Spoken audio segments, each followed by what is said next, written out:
Hi, I'm Brad from AA Shop Marketing, and in this video we're going to have a quick client story, hopefully under 2 minutes. But let me first lay the stage. He was almost full-time in his business. He had a location. It was just him. He had a cheap website done by a friend. He had another friend helping him out on his Facebook page. His domain authority appropriately was below a 5. He had 0 Google visibility. He had, we looked at his Google profile, and over a 12-month period, he had only 82 phone calls from, tap the dial from his Google profile. He also had very poor Google Map listings. He was above 20 on the listing, and you need to be in the top 3. Along came us, and we worked with him through his program. His goal was to get him full-time and his business partner full-time within the first year. I believe that happened within 9 months.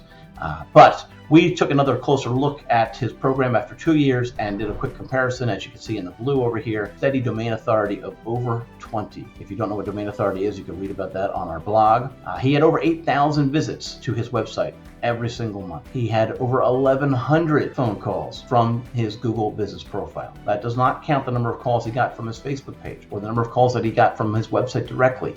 That's just his Google business profile. When you do a search for mechanic or auto repair or brake repair, yeah, he was in the top 3, and that's how it's done. What will your story be? What do you want to achieve? I want to tell your story one day right here at aashopmarketing.com.